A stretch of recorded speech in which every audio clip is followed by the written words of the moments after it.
Phantasmic Journey podcast is brought to you by Tascam and Amazon Studios.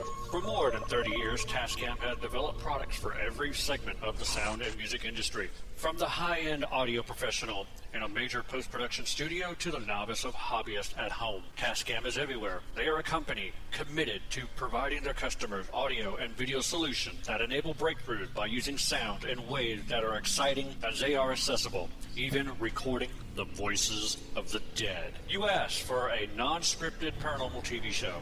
You begged for a non-staged paranormal TV show. You begged and you pleaded, and we have listened. We present to you Season 1 of The Paranormal Journey into the Unknown. It was released October 31st, 2017. In this series, we show you what it's like behind the scenes and conducting a real paranormal investigation. Join Gavin Kelly, Paula Purcell, and their special guests to seek out the existence of life after death by going to numerous haunted locations such as jails, hospitals, battlefields, and museums, collecting compelling evidence by means of video, photography, and EVPs. In this season, the crew investigates the St. Albans Sanatorium, Old South Pittsburgh Hospital, Jailhouse Pizza, and the famed Monroe House. And you can watch Season 1 of The Paranormal Journey into the Unknown on Amazon.com right now. Season 2 and 3 will be coming soon. Your journey begins now. As you walk the path of the known and unknown, what do we understand? What answers are we trying to achieve? Are there answers? Tonight, we gather to find more verity. Join us as we take the journey into the unknown. This is the Phantasmic Journey podcast with your hosts, Gavin Kelly and Paula Purcell.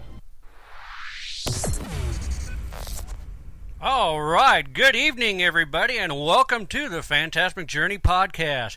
We are coming to you live from the PGH studios. Syndication is brought to you in part by WCGT Radio Live and Live 365. You can listen to the live broadcast via the Live 365 app for the Apple or the Android phones. And, of course, you can use your PC. Just dial in www.live365.com and search for WCGT Radio Live. Now, on with the show. Lots of strange things going on out there in the paranormal realm these days. So what weird and wacky story do you have for us tonight, Paula? Well, I've got two stories. One of them's not really wacky or weird. One's more history. The other one is a wacky, weird one. Wacky and weird's good.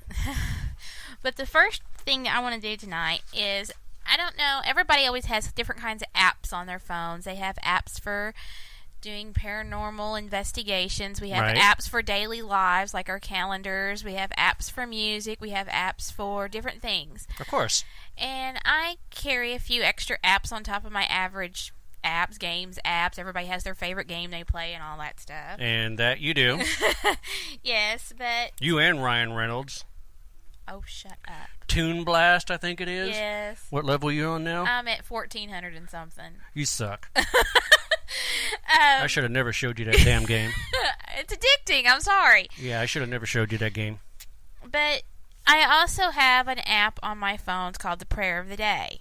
And it gives you like a scripture every day. And my scripture for today, I thought it was kind of interesting. And I kind of wanted to focus on not really the religious aspect, but if it's prayer of the day, obviously it is religious. Well, I meant as in, I don't want to boast religion on the podcast, but I was raised up Catholic and went to the Nazarene faith, and I do carry on believing in what I believe, because everybody believes in their own gods, their own ways of, and I don't boast my religion onto you, but this is something that kind of picked out on today, that it came up and I thought this sounded good for the days that we have tough days to deal with. Okay. And the Bible verse for today is in the book of Nahum, and it says, "The Lord is good, a stronghold in the day of distress.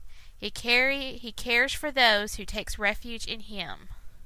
So if you have a stressful day, always remember God's there to help you out.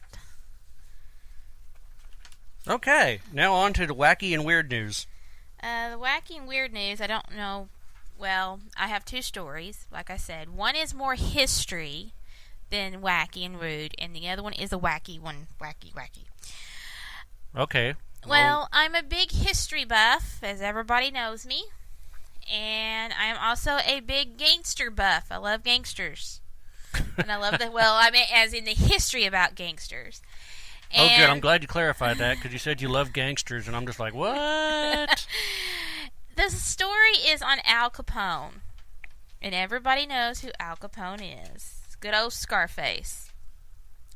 The notorious Chicago gangster who ran American metropolitan streets during the 1920s and 1930s is rarely associated with acts of charity or altruism.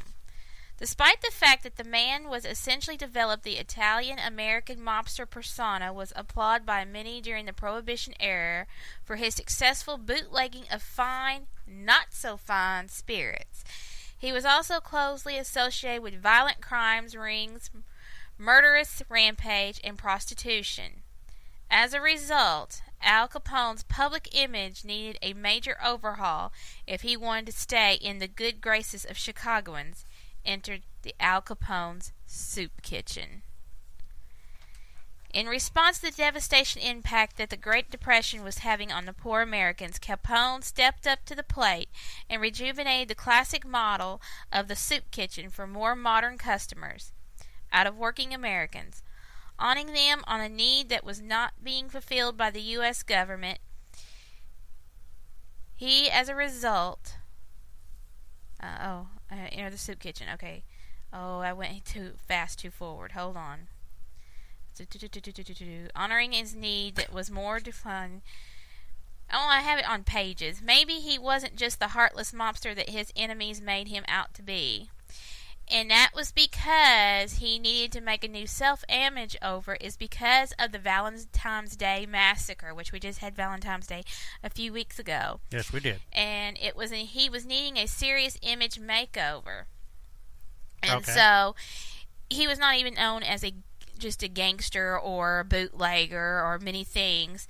He was there to help the community. He was an advocate for their community. He had interest in more health, because he did die of syphilis, and so it was just not for just him making the dime. It was for him to worry about his fellow mankind. So sometimes some people might have an evil face in the front, but in their true hearts there is kindness there. So it always focuses on, you never know who your enemy is, but yet you don't know who has your heart of gold.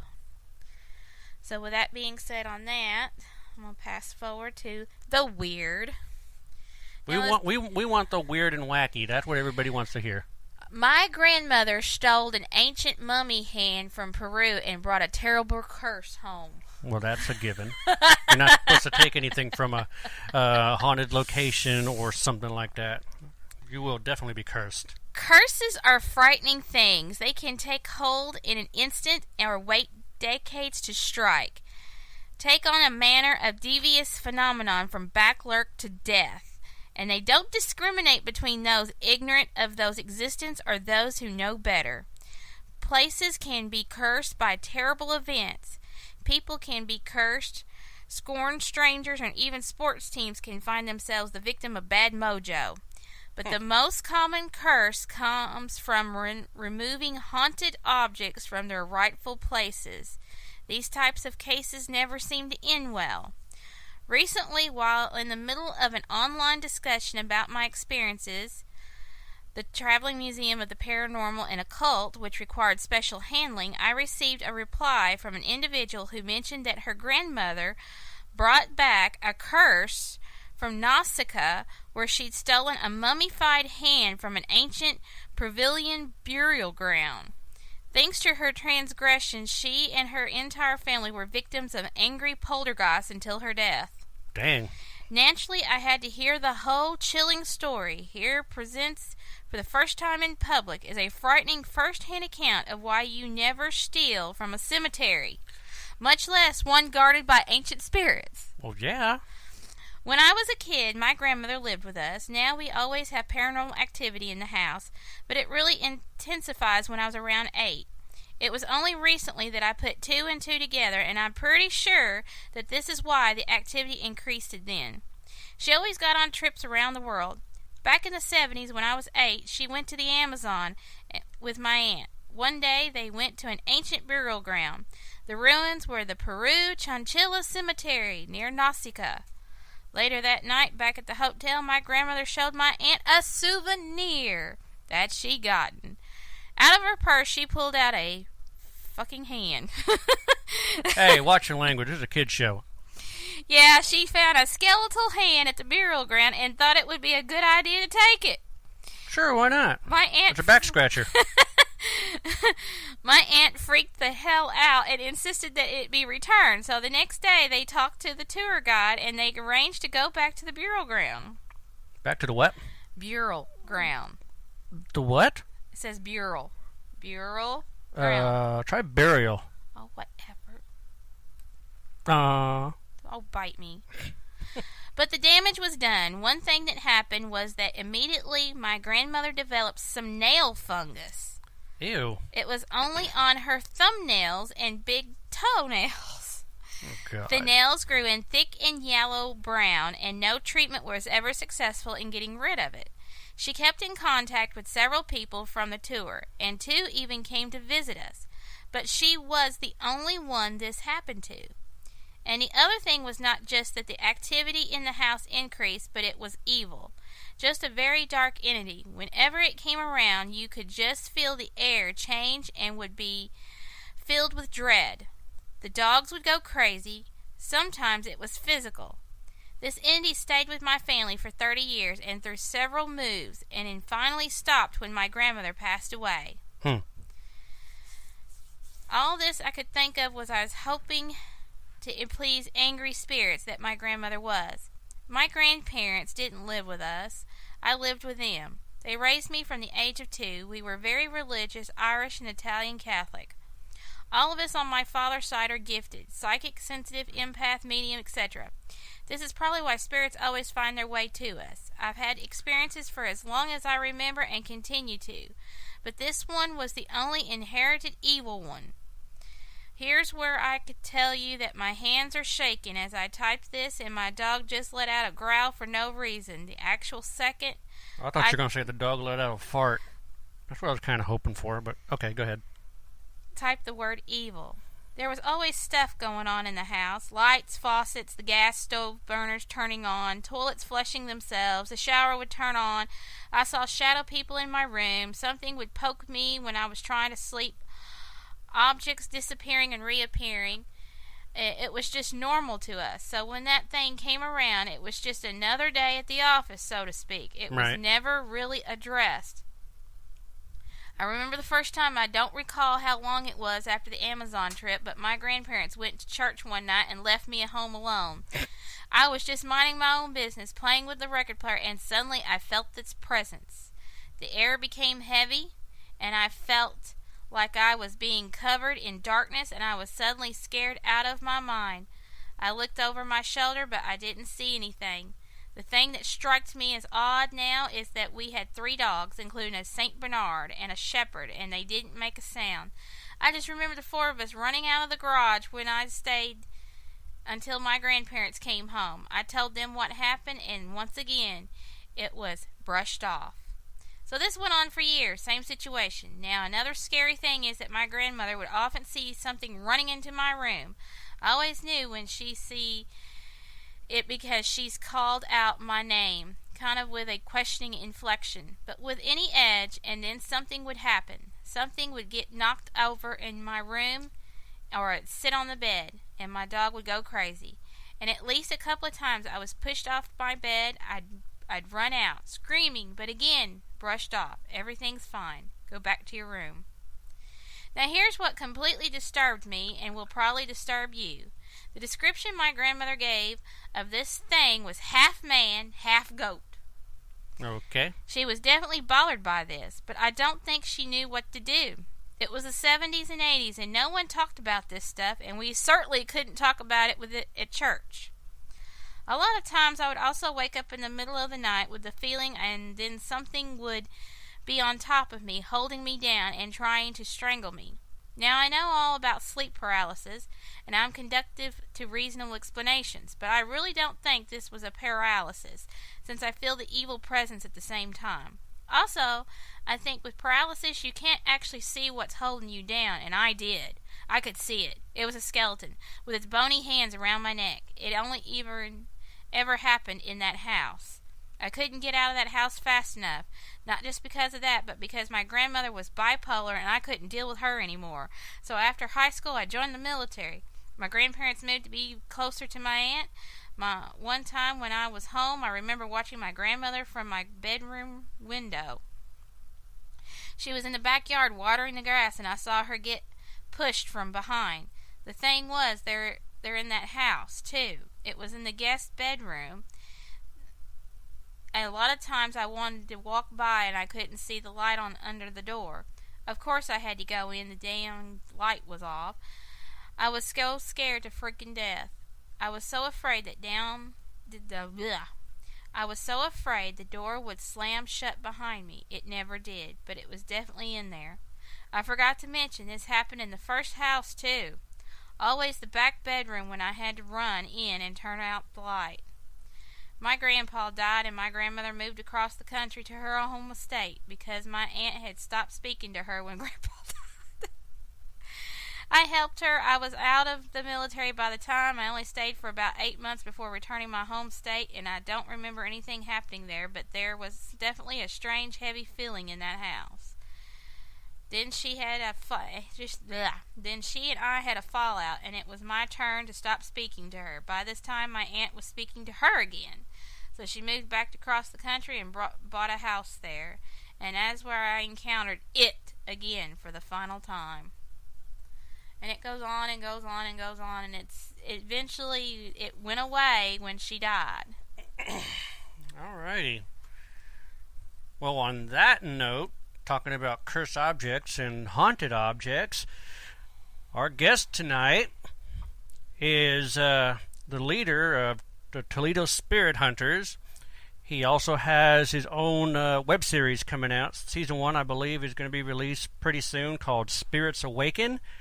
And he has also been the newest team to join our project called Truth or Legends in Your Hometown. We're going to go ahead and bring Dennis Hagan online. Dennis, are you there? Yep, I'm here. All right, how's it going? Oh, it's going. How are you guys doing? We're doing pretty good. What'd you think of that story, that cursed and haunted object? Oh, it's I have to say, cursed objects are, it's kind of questionable, I agree. I don't have no cursed objects, but I kind of question the cursed objects. Yeah, exactly. I always, my feelings about it. Oh, yeah. So... Yeah. Everyone has their opinion about haunted objects. Or, there are people who believe in them. There's people who don't believe in them. There's people that are skeptics about them. Well, Paula has a way... Well, how'd you want to talk about this? Well, the deal is, I am questionable. I believe, but I don't believe. That's me. I put it this way. Unless it's one of those deals, unless it personally happens to me, then it's always a question in doubt. And I think that's about anybody in the paranormal world. If you didn't really get involved in the paranormal world, a lot of people had some kind of personal experience. Right. To where you became in doubt, then all of a sudden, if you couldn't figure it out, it had to be paranormal. Or unexplainable. Or unexplainable. So that is just something that is an item haunted, or can it be haunted? That is just a question in the back of my mind. I don't really can say yes, and I really can't say no on it. And that's also the same for me, because I'm always saying I'm not really sure how you can really mail something and the attachment would still be attached to it. I'm still kind of on the fence well, on that. I'm just in the fence of the fact that I don't know if an item how can an item be... My question is, when we die, I understand locations can be haunted. Of course. Because we are there. Mm-hmm. But here is my... Can an item actually attach itself to an... If a spirit can actually attach itself to an item? Well, Dennis is the one to ask. That's my question is, how can an item, because I understand if you have died at a location or something tragically happened to you and you happen to be involved in that location and your spirit is drawn to that location to where you're there. But how can a spirit be actually attached, a doll of some sort? It could be a doll from our time period. It could be a doll from 100 years ago. How do you feel on how does the spirit attach itself to an item? Or it can not just be a doll. It could be anything. How I feel about that? I mean, from my experience from my haunted objects, I've had a couple personal experiences from my items. I've also captured evidence from my items. Some of my items have little children age, say maybe 7 to 10, are attached to the dowel. I've captured on my SLS camera. I have captured figures trying to push a ball, and you can see it near the ball, and you can see the hands are trying to push it. I've had a bell that was sitting on one of my shelves. I was downstairs, and I was actually, and I think I went downstairs for something. I don't remember what it was. And my ghost meter was going off, and one of the items that I had in the rocking chair, and I asked a question. Then I asked if the other spirit was there, and next thing you know, I caught the bell ringing. I mean, when it comes to haunted items, like I said, people are skeptics. People are like, are they, how can a spirit attach itself to an item? Yep. It's a good question. How can they? If you watched, I'm trying to think of the show. Is it Haunted? Maybe it's Haunted on, I think it's on Travel Channel now. It might be on Destination America. But there was a story on there where this guy purchased a car, and there was a spirit attached to a car. Oh wow! How can a spirit attach itself to a car? Did he die in it? I think he did die in it. I can't remember the whole story. Oh Lord, it's like a Christine. Oh jeez, a real Christine. I can't remember the whole story about it, but it's crazy. It's hard to say. Like Waverly Hills. Every spirit that has passed away there is there. Has attached itself to that building. Even the homeless guy who got killed and his dog. They all their spirits are there in Waverly Hills. So it's a really good question, and to this day, I'll be honest, I don't have an answer. I don't know why, spirits attach themselves to objects, but, But have you questioned how can, a spirit attach itself to, just say, an item that's coming from the Middle East? See, that's the part. Yeah. That's the part I just can't grasp, because the deal is they're going to be hanging on to this item when they can actually just release and just go wherever. I mean, why are they attached to this item? That's one of the questions that Paula was asking. It's why is a spirit attached to to the item? I mean, is it something that they dearly love? Did they die with it? I mean, what is actually making it attach itself to that item, right? Have you ever done a history on one of your haunted objects?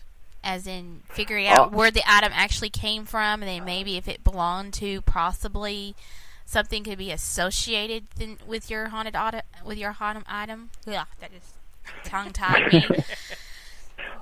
Haunted item. Say that 5 times fast.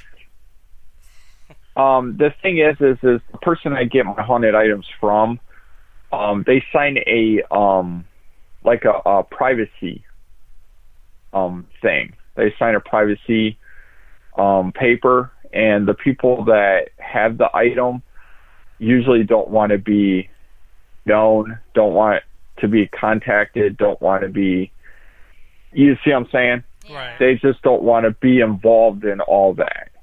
So, like, say you got a doll that's dated back, you know what, here, I'll use an example. Have you guys ever heard the Museum of Shadows? Yes. Okay. They have a very haunted doll there named Ada. Ada has a history. The doll was actually built in 1881. The family purchased the doll at a thrift store. I don't know if I said that right. So don't feel bad, Paula. Thrift store. I hope I said that right. Thrift store. Yeah. Okay. So they purchased her at that store, took it home, started having paranormal activity. They come to realize that the doll was somehow they come to find out that the doll was the source of the activity.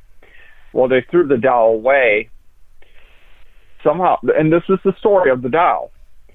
Somehow the doll was in the landfill for about 2 months. Oh, wow. I could be wrong. 2 months. I could be wrong. I could be wrong on that. Don't quote me, though. Somehow found its way back to the house, to its owners. The owners found it sitting on the front porch. Damn, it sounds like Annabelle. Turn around, took the doll, and threw it away again. The next morning, the doll was on the outside of the garbage can. They called the owners of the Museum of Shadows. They came out, picked up the doll, and when the doll was in, I think in a bag or some kind of case or something, they said that they could hear like a little girl saying, in a disembodied voice, little girl saying, let me out or free me or something. I don't know what the ordeal is. But if you, I think that spirit, like I agree with you, Gavin. If it's something that's like really, what's the word I'm looking for? Really, haunted? No, not haunted. No. Like you said a couple minutes ago, is it something personal? Is it something, significant to them? Mm-hmm. I think that's why the spirit attaches itself to the item. It's like something so significant to them that they want to attach themselves to it, and they don't. You know what I'm saying? They don't want to cross. They don't want to go to the light. Right. I'm not going to lie, Gavin. I'm someone who believes in haunted objects, and I'm not a skeptic about them. But I enjoy investigating my objects. Mm-hmm. Like I said, I've captured some really good evidence if you've seen it, and some things are questionable. I'm not going to lie, but some of the stuff that I've captured is really good that I've captured.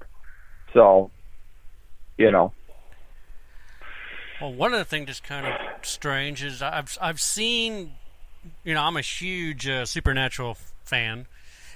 So there was a particular episode where Bobby wound up getting killed, and Sam and Dean were at this, I guess it wasn't really a haunted house, but it was a house, and all of a sudden they saw Bobby show up.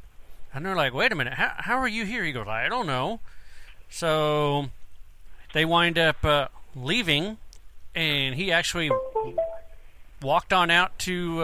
is that my computer doing that? No, that's your computer doing that. Nope, that's fine. Sorry. Oh, okay. And basically, they wind up walking on out to the car. He's in the back seat, and when they turn around, he's gone. They couldn't figure out why, how he could leave the house, get to the car, and then disappear.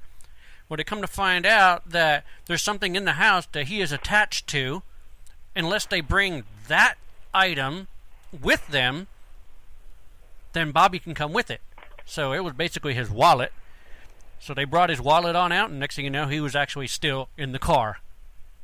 So Oh, wow. that kind of made me think. I was just like, no, wait a minute. Now, that basically is the same idea, like Paula said, the significant to a particular item that they're attaching themselves to. But then again, say like this wallet is coming from, Egypt. Yeah. My question is how is it still going to be attached to it? I mean, Tennessee Race Chasers, when they did, what was the first thing they did? What they did with the dog? It was on Animal Planet. Was it Ghost? I can't remember. I think it was called Ghostland in Tennessee or something like that. Yeah. I kidded around with Chris about this and Doogie, but Yeah. here's the thing: they capture the spirit in a containment thing, and they leave the location. And when they get back to Gallatin, they go ahead and open up whatever's in the Faraday cage and find out nothing is there. So that's the reason why I kind of got the idea that either they're still there, but they were attached to that object because they were having meters while in the location. It was attached to that object. It was like attached to the crystal, attached to the battery, attached to the capacitor. Of course, some of that stuff we already know. Electrical conductance can actually shoot off an EMS spike to all your equipment. There I am. There's me, the science nerd. Yep. So basically, the idea is they got, say, like it's in this crystal. Okay. They put it in a Faraday cage inside the location. So every average Joe would think, okay, it's attached to that. It's in a Faraday cage. It can't get out. Wrong. It does. So that's the reason why I'm always questioning, if you take something from a location, how does it actually stay with it? That's always been my question, and that's what I'm really on the fence with. I've asked Doogie that. I've asked Porter that. I've asked Brandon that. And, they all have different answers, but they're basically the same thing.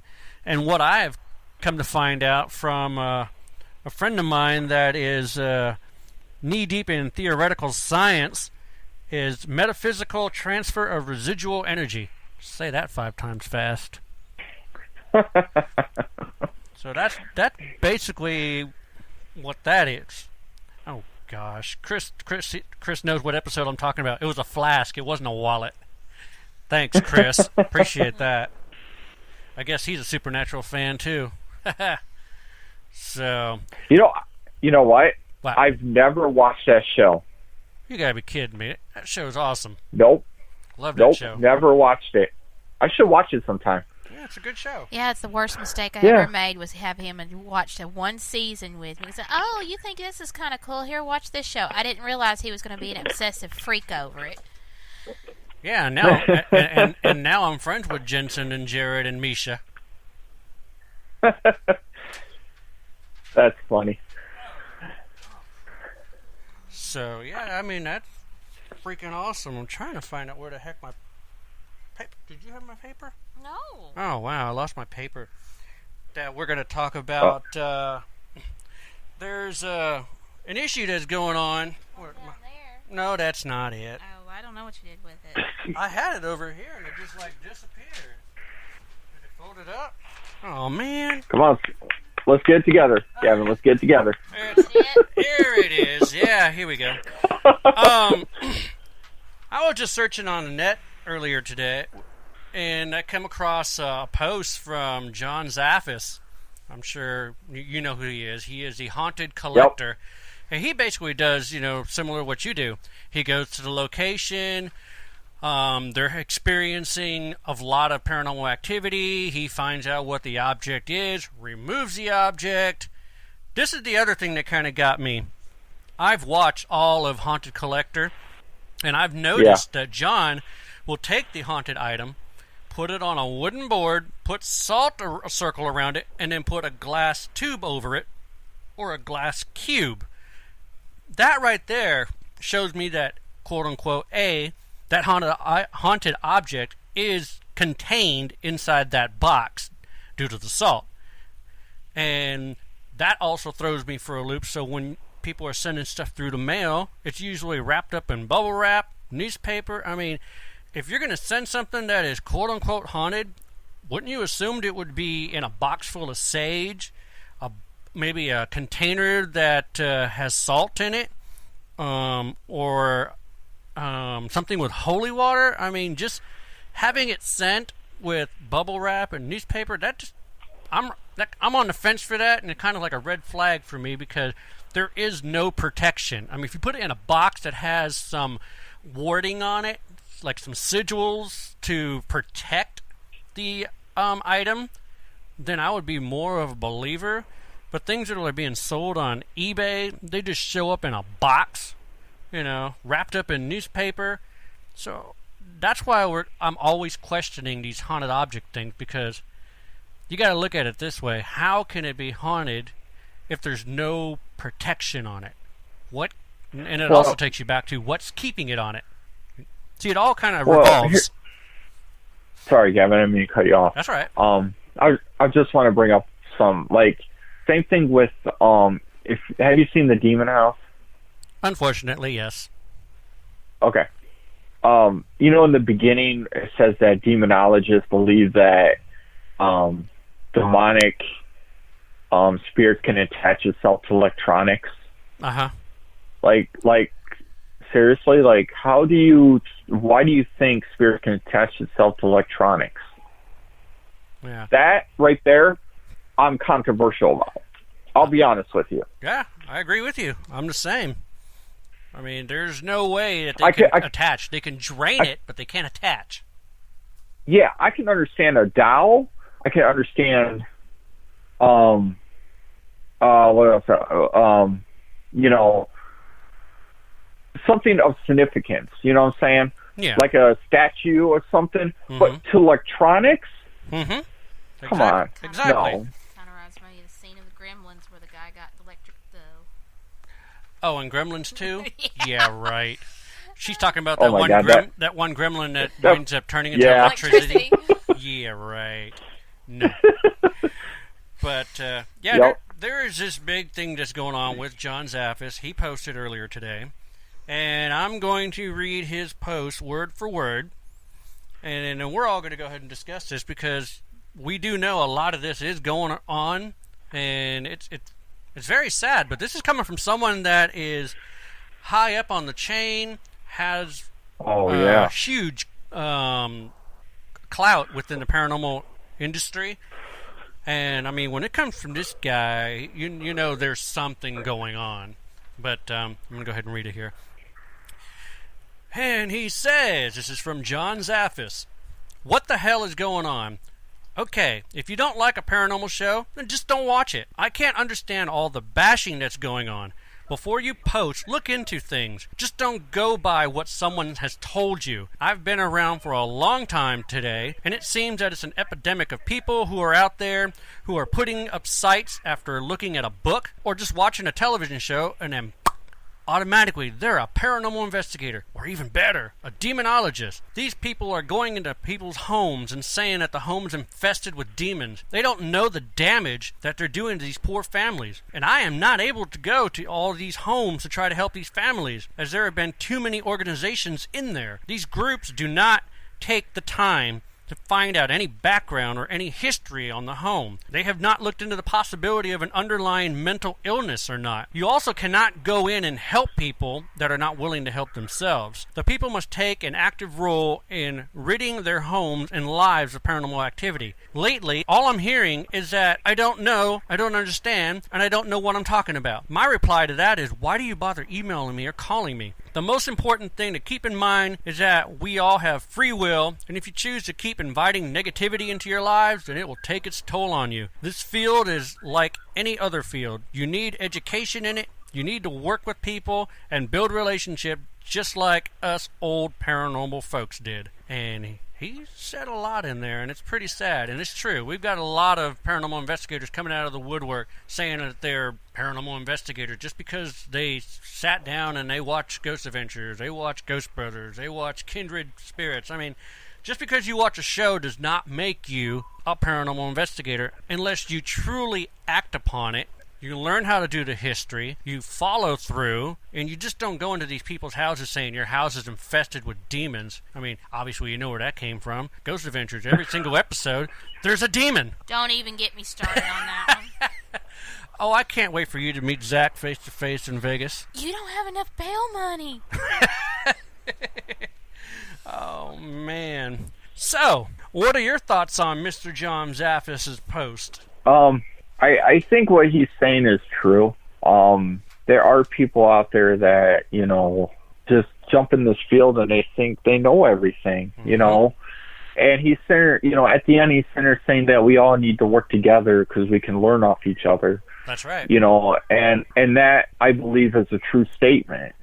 You know, that's why you and I, you know, we talked behind the scenes. We had a great conversation. We put our differences behind us, and we are working together. That's true. You know, it's sad how this field is like a gang warfare. You know, everybody wants to, you know, choke everybody. You know, if someone don't like you, what happens? They go spread lies about you, and it's like, why? Where's it getting you? It's making you look more like an idiot than it is making you look professional, to be honest. Yeah. You know, yeah, I'm guilty of it in the beginning of when I first started. You know, I'm not going to lie. Oh, yeah, but then it's like, you know, you start to mature more as you get in the field. I'm going to be honest. You do. You know? Well, the thing is, this field is, you have to learn as you go, work with other teams so that way you can see how they investigate and you can pick up on their methodology of how they do things. Because unfortunately, if you like line up, because like this project that we're doing right now, the Truth or Legends of Your Hometown, this project, you're lining up over 32 teams, and believe it or not, each team is not going to investigate the exact same way. They have their own way of investigating, and it's going to be kind of cool to actually see this when they go and investigate locations to see if A, it's truly haunted, or B, it's just a legend. Yep. Exactly. You know, and I agree with you. I agree. Everyone has their own method of investigating. Except I don't believe in the method of bleeding on a Ouija board. I think that's just stupid. But that's my opinion. Well, I'm sorry. I do not believe in the Ouija board at all, due to the fact that it's what is the word? Chris, tell me what the word is. I have it on the tip of my tongue, but I'm drawing a blank. It has something. It's come on, Chris, wake up. It's basically your subconscious doing it. Now, my idea is, okay, sure, if you want to prove me wrong on a Ouija board, this is what you need to do. You need to set your Ouija board on up, set your candles up, or whatever you're going to do, and have a camera overhead, so that way it can see the board, and have someone on the side that's going to be telling you what it's going to say. Now, the reason why I'm saying you need to have someone on the side to tell you what it's going to say is because your participants that are going to have their fingers on the planchette are going to be blindfolded. Not just with a cloth where they can kind of see through the bottom.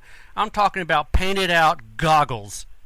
And I guarantee that when they do a Ouija board session, that thing is just going to say a bunch of gibberish because they have no idea what it is saying. Because the thing is, when you're looking at it, you're actually subconsciously sending impulses to your fingers that's actually making the planchette move. It's the ideal motor effect. Thank you, Chris. That's a scientific term, and that is basically your subconscious controlling your motor effects. Well, she said the motor effects to your brain, that sends a signal to your fingers, then all of a sudden, the planchette moves. Now, if you truly want to see if it's haunted, let's see if the planchette moved by itself with anybody touching it. I mean, why do you have to touch it? Don't you think it should move by itself? I mean, if it's truly haunted, yeah, I believe it should move by itself. Mm-hmm. And then the other thing is, I know you're not going to agree with me on this one, but the ideal motor effect is the same for dowsing rods.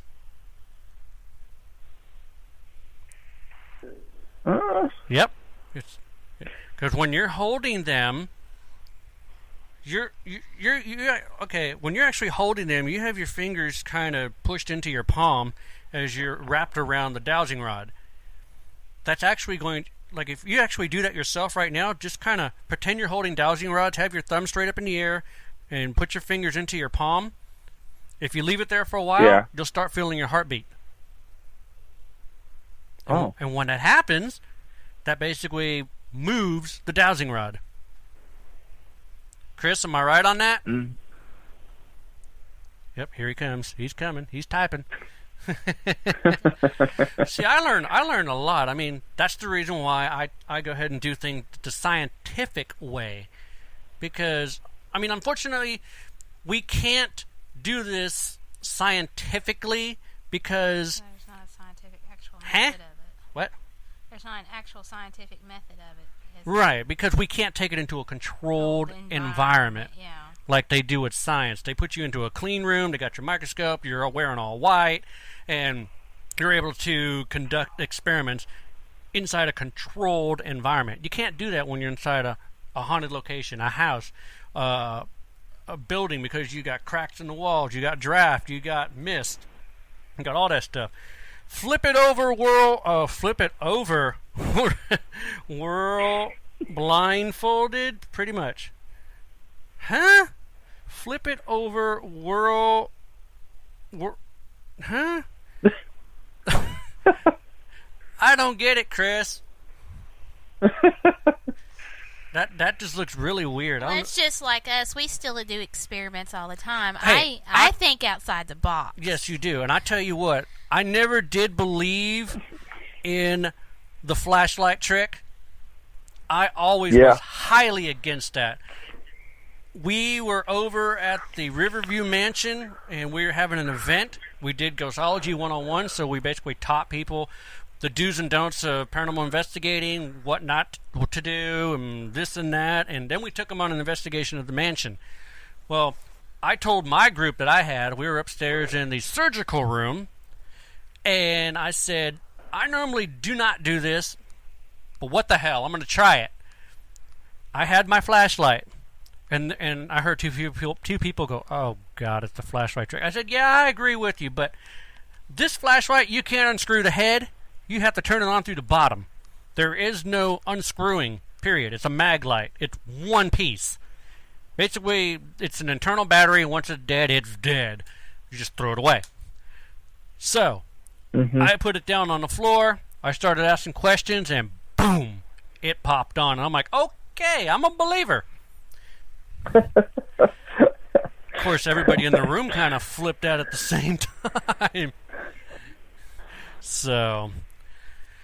But yeah. So you believe in the flashlight trick then? Only if it is a mag light where you cannot unscrew the top. I already know the scientific fact when you unscrew it, just barely making a connection, it's either A, the heat that contracts to it. They're actually saying the spirit can touch both ends and create the complete the circuit. No, it's due to heating and cooling. That's a scientific principle to that. That's the reason why that works. And hell, if you sit there and you put it up on something, like on the floor, and you walk around it, it's going to fall apart. And it ain't going to work. Yeah. So using a mag light that does not completely come apart, that's the way to go. Yeah. Now, the other thing is using different devices. I mean, I have come to use the Kinect camera, but Yeah. we have started to learn it does throw out a lot of false positives. And the deal is, if you're going to have the SLS camera pointing at something, it needs to be pointing in a wide open space. If you have it somewhere with chairs, now forgive me for this, but if you got dolls, it can map the dolls, it can map the chair, it can map a plant, it can map a lighting fixture, a vacuum cleaner, dresser, armoire, and you name it, it can map it. So some of the places that we've gone to, and when we get a figure, it's like a hallway. There's nothing there. It's just a hallway, and we got a 7-foot-tall figure that just popped up on the wall.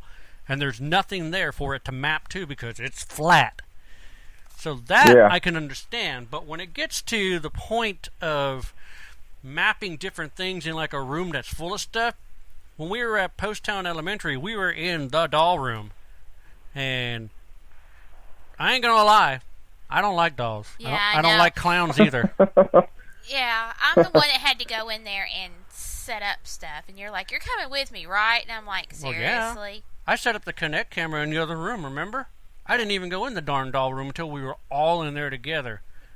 I can't handle dolls. I'm sorry. It don't bother me. Well, that's just you. I done told you what was in my storage closet. Yeah, I know what's in your storage closet. I ain't going out there.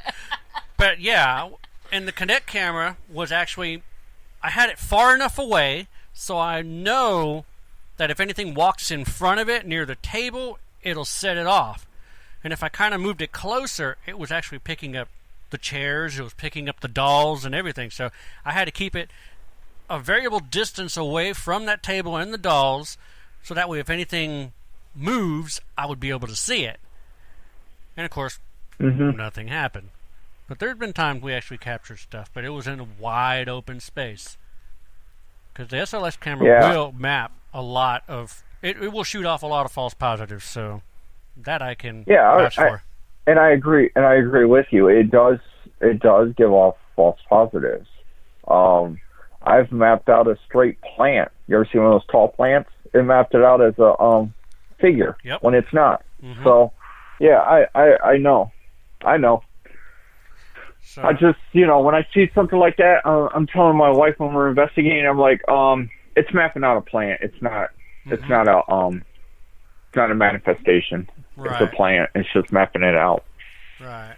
So, yeah. There's a lot of devices out there that shoot off false positives. I read not an article, but a post, and I'm trying to remember it from the top of my head. He deleted it, and I'm not sure why, but he's a seasoned paranormal investigator. He's been doing this for over 40 years. And one of the questions that he got was, what type of equipment do you use on an investigation? And I tell you, he said, well, first of all, you use a camera that has a good optical zoom. So I'm not really sure if it's infrared, but I'm assuming that the camera he's talking about is not allowed to see in the dark. So it's just a run-of-the-mill regular camcorder that does not have night vision, which kind of, it's smart because that's how you can quote-unquote see if it's an orb, because orbs give off their own illuminance. Yeah. And of course, a regular run-of-the-mill camera can't see in the dark unless something is illuminating. So that is a good idea. The other thing he said, a digital recorder to do EVPs, of course. Well, that's a given. Take a notebook with you so you can write down notes and mark the times of the event and the activity, so that way you've got a record of it. And he said a regular digital camera so you can take pictures and then basically use your senses. He said that was it. And then when someone goes, well, what wouldn't you bring? He goes, oh, well, let's see. Things that throw off false positives, I do not bring on investigation. The SB7 Spirit Box, the SLS camera, the REM pod, the K2 meter. I'm like, oh, crap. So, and yes, I understand about the REM pod, because that can be set off by anything. It can be set off by a cell phone, a walkie-talkie, a radio.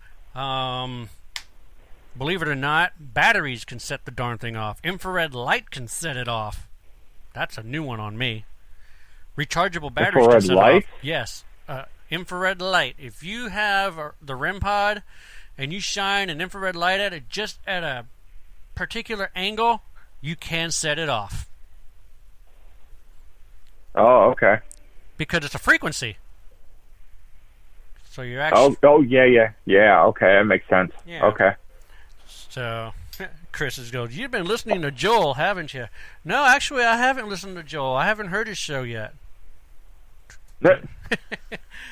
I'm just basically going off of common sense, man. That's what we do in this field. We learn. We're constantly learning. What are you looking at me all weird for? Are you falling asleep? No. Am I boring you? Oh, I am? Okay, well, we're about to go to commercial in about 4 minutes, so what do you want to talk about? Well, I mean, technically speaking, y'all have been talking about gear, which is great and everything, but we like to learn a little more about Dennis. Okay. Well, we can do that after the break. Okay. We got 4 minutes for that. Okay. But Good old potty break. thank you for announcing that.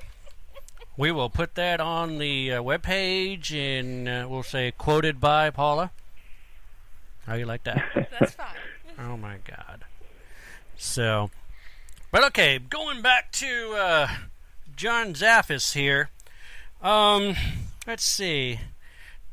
The thing that really gets me is the epidemic of people who are out there putting up sites, and just because of reading a book or watching a TV show, and all of a sudden they're, hey, I'm a paranormal investigator, or better yet, a demonologist.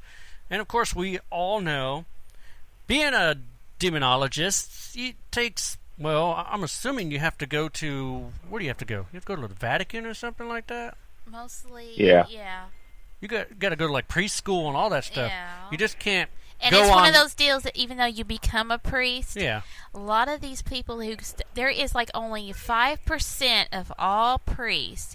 This is coming from someone that's a Catholic background. Oh boy. And only 5% of priests in all of the congregations of the United States and throughout the world is chosen to do demonology. And they have been in priesthood and has studied the catechism and everything for at least 20 years. Oh wow. Okay. 15 to 20 years. Damn. So it's one of those deals. It's a full-fledged dedication on, is brought to, where you bring yourself into this. Yeah, the only other thing that gets me is they state the true records of a full-blown 100% exorcism is rare. Yeah. But yet, all of a sudden, with all these demonologists, they're like constantly saying they're doing exorcisms and this and that. How is that even possible? They were actually documented rare. The next thing you know, all these people were like, they've successfully done an exorcism and all that stuff. That's just crazy. Well, anyway, this is the top of the hour here. We are talking live with Dennis Hagan. He is the leader of the Toledo Spirit Hunters. He also has a web series coming out called Spirits Awaken. And he is the newest team that has joined us for Truth or Legends in Your Hometown. So we're going to take a commercial break here, and we will be right back.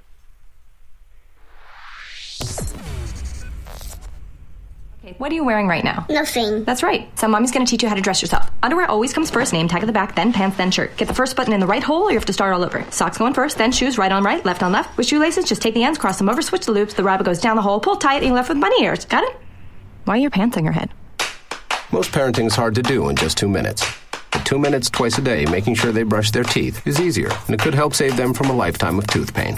Visit 2min2x.org to find out more. A message from the Partnership for Healthy Mouths, Healthy Lives, and the Ad Council. This message is for all of you sitting in the passenger seat. And apologies if it gets a little uncomfortable. But how does it feel to be at the mercy of someone who thinks a random text is more important than your life? Someone who takes their eyes off the road while speeding along in a 3-ton hunk of steel. Freaky, right? Well, why not just ask them to stop? Or better yet, volunteer to text for them. It might be a little awkward, but believe me, you'll live. Learn more at StopTextStopWrecks.org. Brought to you by the Ad Council and the National Highway Traffic Safety Administration. We are live outside the home of Joe and Rosie Goddard, where a pretty big tickle fight broke out just minutes ago. Sources say their father instigated the laughter. Let's go inside for a comment. Apparently, they have no comment. Dads, let this be a reminder that it only takes a moment to make a moment. Call 877-4DAD-411 or visit fatherhood.gov. Brought to you by the U.S. Department of Health and Human Services and the Ad Council. How's it going? I'm having a stroke. Are you going to shake my hand? I'm having a stroke. Wow, you're not even moving your arm. I'm having a stroke. When someone is having a stroke, they may not be able to say it with words, but their body language will tell you loud and clear. Look for FAST. F, face drooping. A, arm weakness. S, speech difficulty. T, time to call 911 immediately. Know the sudden signs. Spot a stroke fast. Visit strokeassociation.org. Brought to you by the American Stroke Association and the Ad Council. I'm leaving. Uncontrolled high blood pressure is serious, and I can quit whenever I want. Why can't we get back to when you checked on me? I don't want to leave, but remember, when I quit, you quit. Sincerely, your heart. Listen to your heart and don't let it quit on you. High blood pressure can lead to a stroke, heart attack, or death. Get yours to a healthy range today. For help keeping yours at a healthy range, text PRESSURE to 97779. A message from the American Heart Association, the American Stroke Association, and the Ad Council. WWE superstar Alberto Del Rio. Take one. Behold the angry giant. Try it again, Alberto. Behold the angry giant. Perfect. Good luck tonight. Behold the angry giant. Yay! Read me another one, Dad. This is WWE superstar Alberto Del Rio. It only takes a moment to make a moment. Take time to be a dad today. Visit fatherhood.gov. Brought to you by the U.S. Department of Health and Human Services and the Ad Council. It may be hard to believe, but people just like you are already saving money. FeedThePig.org makes it easy. Their simple savings plan teaches you how to start saving without going overboard. So you don't need to sell all your belongings and live in a commune. These dungarees belong to all of us now, Tom. You don't need to get a second job as a stuntman. We need a new stuntman! You just need FeedThePig.org. Don't get left behind. Get tips and tools at FeedThePig.org. Brought to you by the American Institute of CPAs and the Ad Council. I was adopted from a rescue in 2008. He really likes to be around people. I get out my mat and I'm doing a downward dog and he's underneath. He's quite the pug about town. He gets invited to a lot of parties. He knows he's a pretty big deal. Look at this little face. How could you not love him? Hamilton the Pug, Instagram star, and Shelter Pet. Amazing adoption stories start in shelters. Visit theshelterpetproject.org to find a pet near you. Brought to you by Maddie's Fund, the Humane Society of the United States, and the Ad Council. You make sure his toys don't have any sharp edges. You taught her what to do when the smoke alarm goes off. You do so much to keep your child safe. But are you using the right car seat for your child? Car crashes are a leading killer of children ages 1 to 13. Protect your child's future at every stage of life. For information on the right seat for your child, visit safercar.gov/the right seat. A message from the National Highway Traffic Safety Administration and the Ad Council. So you see, son, good manners are important. Should I go through it again? Yes. Yes, please. Yes, please. Exactly. Always say please, thank you, you're welcome, and excuse me. Sit up straight, hold doors open, don't speak with your mouth full, keep your elbows off the table. Share your things, play nice, and generally treat others the way you'd like to be treated. Got it? Got it. And stop picking your nose. Most parenting is hard to do in just 2 minutes. But 2 minutes twice a day making sure they brush their teeth is easier, and it could help save them from a lifetime of tooth pain. Visit 2min2x.org to find out more. A message from the Partnership for Healthy Mouths, Healthy Lives, and the Ad Council. I'm a retired school psychologist, and helping people was my thing. After my stroke, when Meals on Wheels started, I was on the other end of the stick, so to speak. My name is Julius Gaines, creative writer, poet, photographer. 1 in 6 seniors faces the threat of hunger, and millions more live in isolation. Drop off a hot meal and say a quick hello. Volunteer for Meals on Wheels by donating your lunch break at americaletsdolunch.org. This message brought to you by Meals on Wheels America and the Ad Council. Hello, Kubo. What have you got planned for today? Come on, this way. Adventure can be found anywhere, but the best place to start is in the forest. It's the most powerful magic there is. Head outside to discover incredible animals. Wow. And beautiful plants that come together to create an unforgettable adventure. So grab your loved ones and explore a world of possibilities. Visit discovertheforest.org to find the closest forest or park to you. Brought to you by the Ad Council and the U.S. Forest Service. My teacher said that we should have a plan in case of an emergency. Do we have one? First thing I'm going to do is grab a flashlight with dead batteries. I'm going to start randomly throwing clothes in the bag. You two will be hiding in the closet and Dad won't be able to find you. And that's when we both start crying. Uncontrollably. Can you pass the cutlets? Winging it is not an emergency plan. Make sure your kids know what to do during an emergency. Who to call, where to meet, what to pack. Search Ready Kids at nyc.gov or call 311. Brought to you by the New York City Office of Emergency Management and the Ad Council. The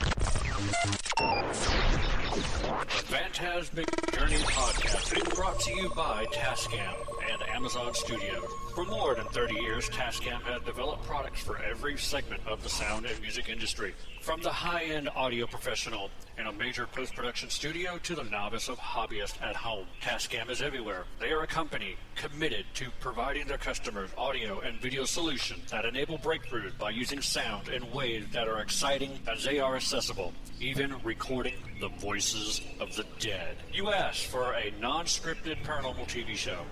You begged for a non-staged paranormal TV show. You begged and you pleaded, and we have listened. We present to you Season 1 of The Paranormal Journey into the Unknown. It was released October 31st, 2017. In this series, we show you what it's like behind the scenes and conducting a real paranormal investigation. Join Gavin Kelly, Colin Purcell, and their special guests to seek out the existence of life after death by going to numerous haunted locations such as jails, hospitals, battlefields, and museums, collecting compelling evidence by means of video, photography, and EVPs. In this season, the crew investigates the St. Albans Sanatorium, Old South Pittsburgh Hospital, Jailhouse Pizza, and the famed Monroe House. And you can watch Season 1 of The Paranormal Journey into the Unknown on Amazon.com right now. Season 2 and 3 will be coming soon. All right, and welcome back to the Phantasmic Journey podcast. We are coming to you live from the PGH Studios. Syndication brought to you in part by WCGT Radio Live and Live 365. You can, of course, listen to the live broadcast via the Live 365 app for the Apple phones, the Android phones, and, of course, you can use your PC. Type in www.live365 and search for WCGT Radio Live. And we are back with our guest, Dennis Hagan. He is the lead investigator for Toledo Spirit Hunters, and he's also having a web series coming out later this year called Spirits Awaken, and we're going to go ahead and talk a little bit more about that. So, Dennis, how are you doing?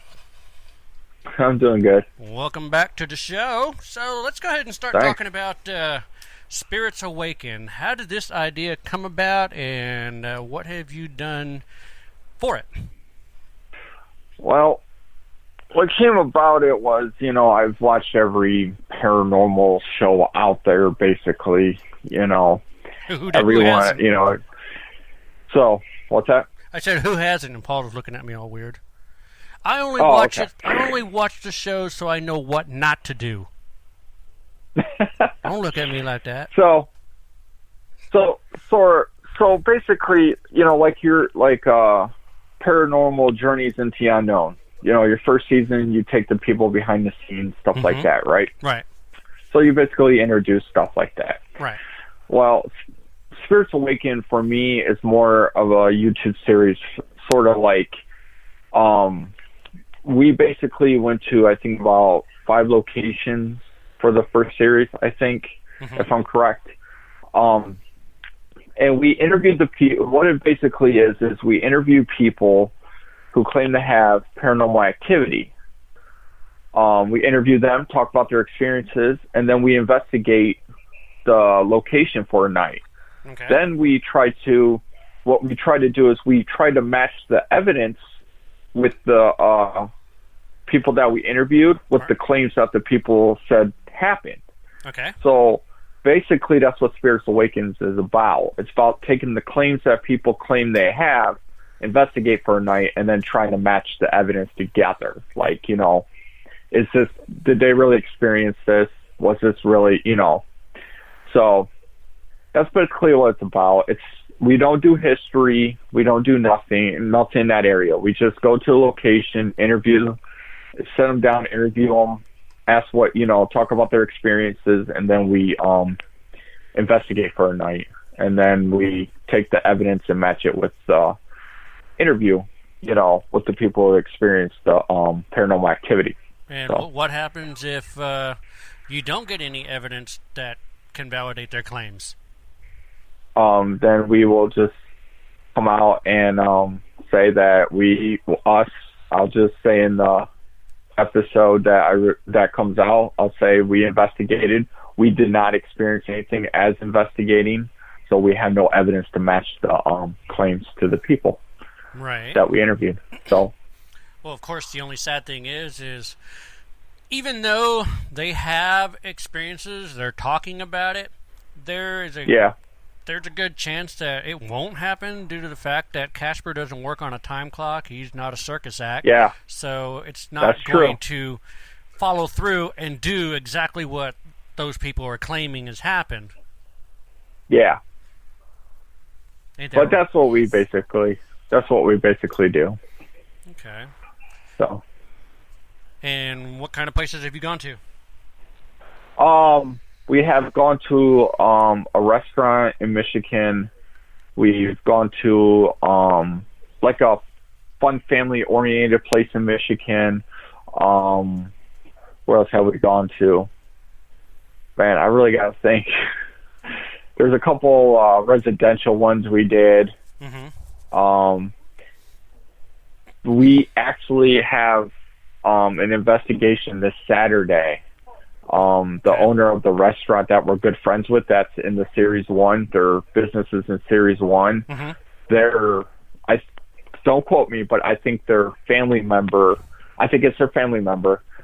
is experiencing paranormal activity, and they said that we can interview them and film and investigate for a night. So we'll see how that turns out this Saturday. But well, see, the thing is, I see the concept that you have, but it is lacking due to the fact that this is from my standpoint. You're actually going to a location, you're listening to their stories, you're filming them tell you their stories, and then the night you go ahead and investigate, trying to match activity to their story. Now, the only problem I have with that is, you have no idea of what actually happened there at the place. It could be there's a tragic history that happened that the owner does not know about. But actually, if you do history and research the location, research the property, you'll actually probably find out that, yes, there was a murder that was there, there was a suicide, and that way you can kind of put 2 and 2 together, and if that happens, you can actually start possibly trying to communicate with whomever the person's name that you've found out. And if that happened, you might get activity. Right there? Yeah. No, I mean, that's true. But my series is just to interview the people and then investigate and see what we captured to see if we capture the same thing that people are experiencing, basically. So, but that's my concept of that. That's, Okay. So. Well, let's kind of put ourselves in reverse here and kind of we Rewind? Yeah, that's a good Yeah, one. rewind. Be kind and rewind. Yeah. Put the second part of the show that was supposed to be in the first part now. You kind of jumped ahead. No, I'm not putting the cart before the horse. Sorry. Hey, you got to run before you walk. Yeah, there you go. I crawl. Anyway, let's kind of step backwards and explain to our listeners, and trust me, there's a lot of them. This is syndicated out to 80 million listeners. But what got you into the paranormal? How did you actually land in this field? I mean, you've only been doing it for, what, 1 or 2, 3 years, something like that? How many years? About 2. Okay. About 2. Okay. What got me, and here's the point, and everyone that I've interviewed with has asked me the same question: how did I get into the paranormal? I've never had a paranormal experience, so that never got me into it. I will be honest, partially the shows. I'm not gonna lie, and partially my intriguingness for the paranormal. Like, you know, I basically wanted to experience it for myself. You know, when you watch the shows, you know, you don't know if what they're experiencing is real. Of course. Until you experience it yourself. Mm-hmm. So I actually went to the Toledo Yacht Club for the very first time in a public ghost hunt. And I had a couple, you know, I didn't have no physical experience, but I had a couple of good audio EVPs. Mm-hmm. A good one was when I was in the they were investigating in the ladies, I think it's a ladies bathroom or den or something, I don't know, it's like upstairs on the second floor. Okay. And they had a bathroom and they're off to the right, and this lady who was with the group had like a AM radio, like just going. Mm-hmm. I don't know if it was like scanning through frequencies or not, you know, basically. Mm-hmm. Well, I actually was walking through this, like the bathroom, like the floor where the stalls were. There's like a step there, and I actually tripped over that step. And you could hear a voice come across the lady's radio go, watch it, or no, it said, what did it say? Oh man, look out, be careful. Like, it seen me do it. It like called me out of my clumsiness. I swear to God it did. It called me out of my clumsiness. And I was just like, wow. But then, you know, I was starting to, you know, and I was like, man, this is cool. You know, the EVPs are, you know, astonishing. So I joined a group. Or a team, or however you want to call it, for about 7 to 8 months. Okay.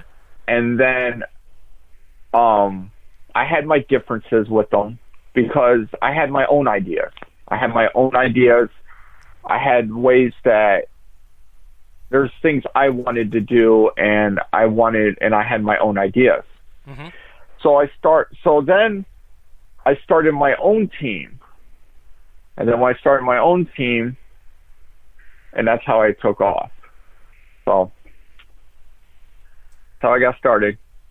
Oh, that makes sense. I mean, all the other people that we interview, they have an experience. There's only like maybe 2 people that I know of that just dove in without even watching a TV show. They would just...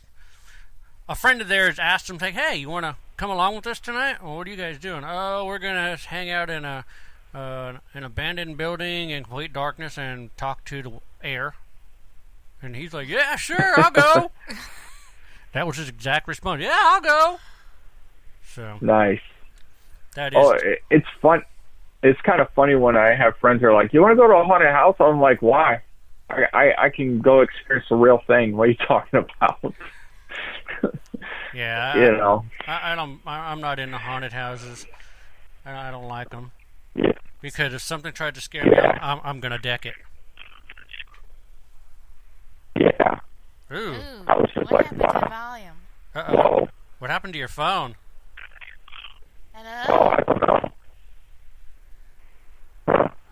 man. Yeah. You sound... Hang on a minute. Okay.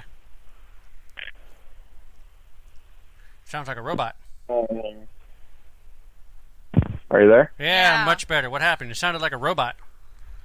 I don't know. I really don't know. Yeah. I had my headset on, so I had my earbuds in, so I just took them out, put them back in. So see if that worked. Yeah.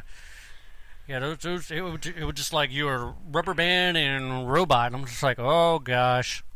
You turned into a transformer. Yeah, you just turned into a transformer. I sound like Paula there, huh? No, she was a chipmunk earlier. Oh, shut up. Oh, that's right. Yeah, I forgot. Yeah. So, let's see. So, of all the places that you have traveled and investigated, what is one location that stands out in your mind? Waverly Hills. Waverly. We've been to Waverly. Gavin's been a couple of times. I've been once. Yep.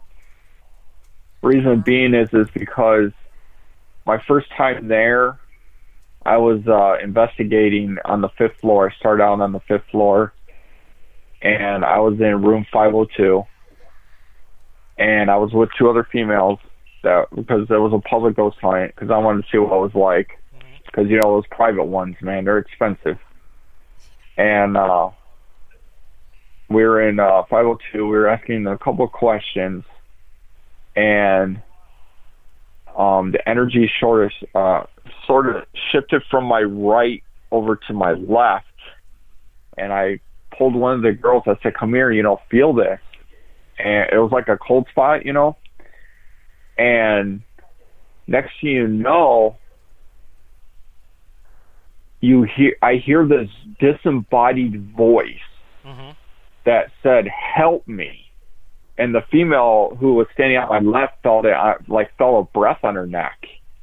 And I was like, and I'm out of here. So we ran out the room, down the hallway, outside on the roof, past the children's ward, like right through the children's ward, ran the roof. I had to gather my thoughts, man. Like, I had to take a second, because, like, I was like, did that just happen? Like, I was like, whoa, you know. Now, I don't know if that was the nurse who hung herself or the nurse that, you know, I don't know, supposedly was thrown out the window or jumped out the window or whatever that whole background story is about. I don't know. Well, I got a question for you.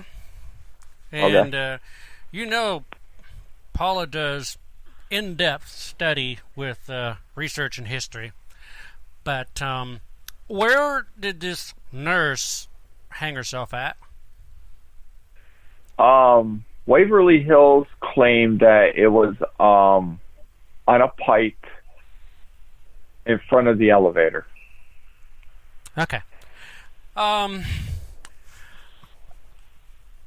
No offense. That's what they claim. Yeah, no offense. That's what they claim. And you may hate me for this, but all the stories about Waverly Hills is false. Oh, really? Yes. No nurse was ever hung on a pipe. And the reason being because there was a forensics crew that went in there. And here's the deal. If somebody got hung on a pipe, hung with a rope or a wire or something, there would be an indentation inside the pipe, and you would see it. If it was wood, you would actually see an indentation as well. There's no story of a nurse getting pushed off the roof. The people that died, let's see, they're saying there was like a huge amount. There was only a total of, was it 6,000? A little over 6,000. Little over 6,000 people perished in Waverly Hills. So, yeah.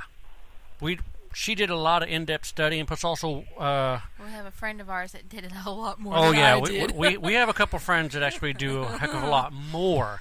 Oh, my. And, yeah, the stories about Waverly Hills are false. No nurse hung herself. No nurse got thrown off the building.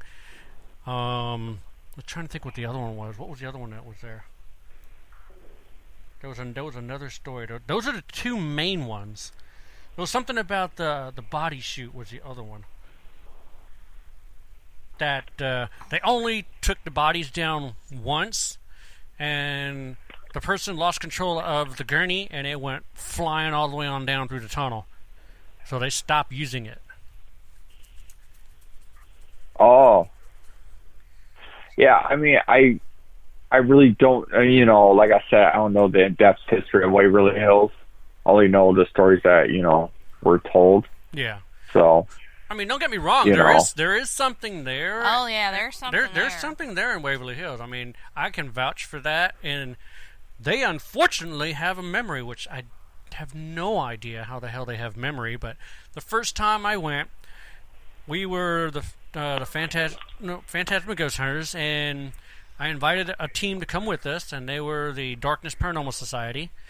And Eric was actually in the morgue using the SB7 and the Altec Lansing. And he cupped his hand over the speaker, and he's like, "What room are we in?" And he's like, "Morgue." He's like, "Okay, good." And right when I was walking into the morgue, I crossed the threshold, and it said, "Gavin." He's like, "Dude, it said your name." So I'm like, cool. So we go back in April 4th, was it? Yeah, this past year. This past year, April 4th, 2018, we went back, and this time Paula got to go. Once again, in the morgue, I was using I didn't use the SB7. I went ahead and used a device called the Speculo by a guy in the UK, Brian Holloway. He creates this app that works on a tablet or phone, and it doesn't use Wi-Fi. It doesn't use any of that stuff. So I am laying in the body drawer, and I'm like, okay, what room are we in? And it said morgue. I'm like, okay, that's good. That's good. I was here probably 5-6 years ago. I walked through that threshold, and you said my name. Do you remember what it was? And it said Gavin, and it came up on 3 recorders and 2 cameras. I'm like, holy crap. It still knew who I was. How can energy with no brain have memory? Well, I mean, there's a question for Chris right there. We'll have Chris answer that one. That's a good one for Chris to figure out. Well, it's just like, for instance, I mean, I think spirits, in my personal opinion, can regulate data like not really exactly like a computer, but I think they can see stuff every day because they're there, and the only way they can have any personal communications with anybody is when someone comes to them. It's not like they can leave. Okay. Well, the only thing I kind of came to a conclusion with is your brain is like a computer. Uh-huh. And your soul is the hard drive. So when you die, well, actually, I'm sorry, let me back up. Your brain's a computer, your soul is the hard drive, and basically through your life, it's downloading information, storing it in your soul. So it's like a hard drive. So when you die, everything that was downloaded from your computer brain is in your soul. But your soul is energy. So yeah, that's my thought. That's your thought. Maybe Chris can answer that one better for me. I don't know. What? Chris said he went to Waverly 15 times now and never got a thing. Well, let me tell you something, Chris. Sammy got scratched right in front of the death tunnel. She got a hate you or something like that on the SB7, and next thing you know, she got scratched right on her shoulder. Yeah, it was like on her forearm. Yeah, she majorly scratched. I'm like, damn. And we got the best EVT ever in the death tunnel. There are no ghosts here. How did he not get anything at Waverly? I don't know. Jesus. Chris, how the heck did you not get anything at Waverly Hills? Well, we got. I'm sorry. That is hard to believe. Well, I mean, it depends. If you come in there with negative energy, unless something's there that's negative, it wants to communicate with you. Let me see. The brain carries radio and electronic waveforms variables. When the wave pattern is not transmittable, it disperses into the surrounding atmosphere. So it's like a gas? It just disperses? That's gotta suck. Yeah. So, but yeah, the best EVP that we got at Waverly Hills was, there are no ghosts here. Yeah, that was awesome. The best one. Yeah, because there was a total of 12 of us there that day. And that was on Shannon's recorder. Yeah, that was on Shannon's recorder. Yeah, she was going through, saying, you won't believe what we just got. And everybody was dead quiet inside there. The EVPs there are so clear. Mm-hmm. Like, I did not even use an SB7. I mean, I was walking the halls with just my recorder and capturing EVPs. I mean, they're so clear. Like, I cannot. It amazes me how clear they are. But did you feel like when you were walking the halls, did you feel like you were being watched? Oh, especially by the attraction, by where Crystal Lake is. Oh, my word. That right there was just unsettling to me. That was funny. No, I was on the third floor, and I wanted to play with Timmy, so I kind of crouched on down. We have all cameras on, and I picked up the ball, and I threw it on down there, and I said, if that ball comes back, I'm running the other direction. I mean, I just, did you guys watch you didn't watch the Kinder Spirits episode of Waverly, did you? I watched part of it, and just got bored with it. Oh, okay. I mean, I'm not going to say what they captured is real and what they captured is not real. Mm-hmm. But, some of the evidence they captured on that episode, I believe is true because I've been there. Mm-hmm. I know what that place is like. I can tell you I went on a Saturday night and we stayed in a hotel, and I came back and we left that morning, and I was going to take a nap, and I was just full of energy. It was crazy. It was like an adrenaline rush. And I dozed off for about an hour and a half on the way home. Mm-hmm. And then after that, I woke up and I was like, I said, Maggie, let me drive. So I drove the rest of the way home. The next day, Monday, I woke up and I did not feel like myself. I was really drained of energy, weak. Mm-hmm. All I wanted to do was just sleep. And come Tuesday, I felt 100% better. And there's a couple other people that went, and they experienced the same thing. And they said that Waverly Hills, they will drain your energy, and it will take a lot out of you. And mm-hmm. I think that's what it did. It took a lot out of me. So. Oh, we were there from 6 p.m. until 4 a.m. And okay, our team, we got the most evidence. Joe's team didn't get squat.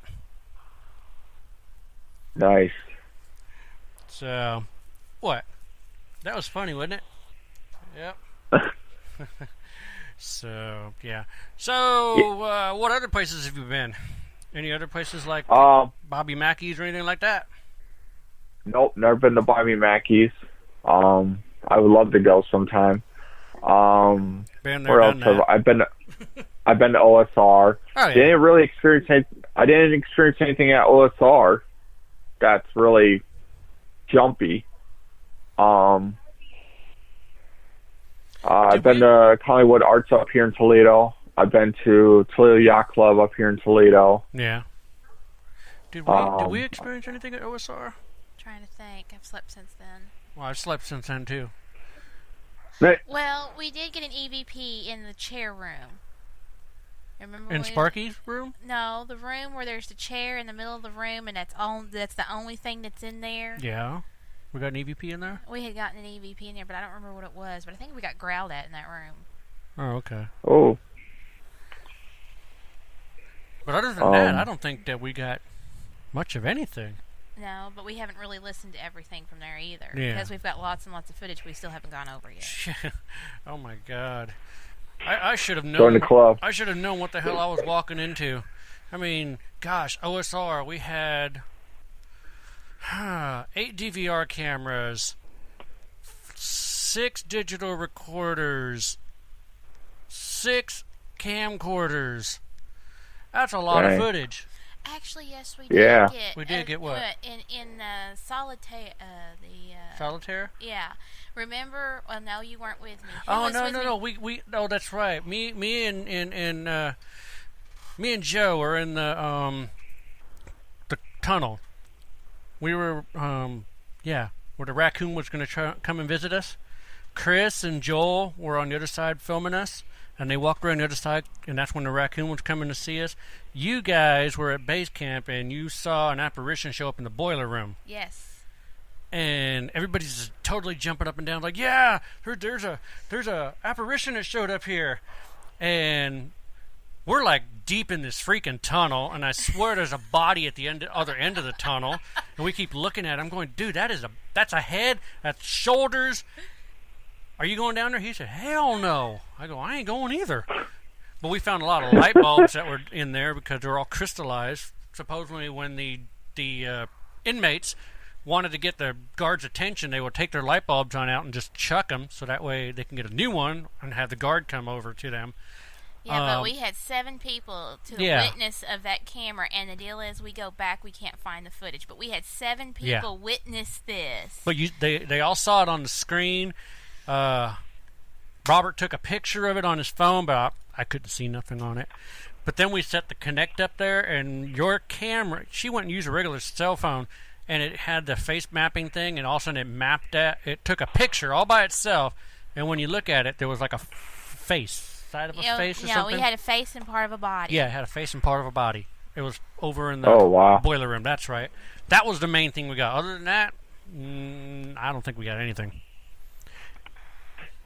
Yeah, I mean, the only thing I caught was like a couple nice EVPs over the spirit box. That's about it. I mean, I didn't really experience anything like that. Yeah. You know, like I said, nothing to wow. Well, that wowed us. That's for damn sure. That was awesome. Yeah. That's cool. So, let's see. Post Town Elementary. I believe we captured the girl. EVP? Yeah. We got a scream that happened backstage that freaked us all out. Yeah, we tried everything there was in the world to debunk it. Yeah, but we haven't been able to debunk it. We were all on the other side of the stage, and all of a sudden you heard a scream, and it sounded like it was coming from behind the stage, and, well, there ain't nothing back there. Well, we heard it plain as day, but we had to basically rule. The only thing we had to think about is, A, the building is right there on a main drag. People driving on by know the place is haunted, so they could just roll down their window and just holler it, and it would sound like it came from inside. So we can't really rule that out, but it did show up on all our cameras. But once again, I don't know.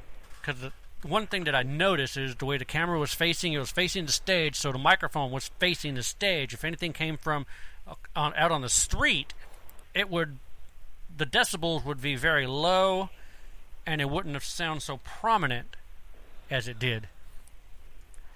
I'm sure Chris would agree with that, because he was there. Yeah. Chris has been filming with us for a while now. Him and Joel have been in like four episodes with us. Mm-hmm. And we're going to be starting on our 5th one next weekend. Was it next weekend? Not this weekend, next weekend. Yeah, next weekend.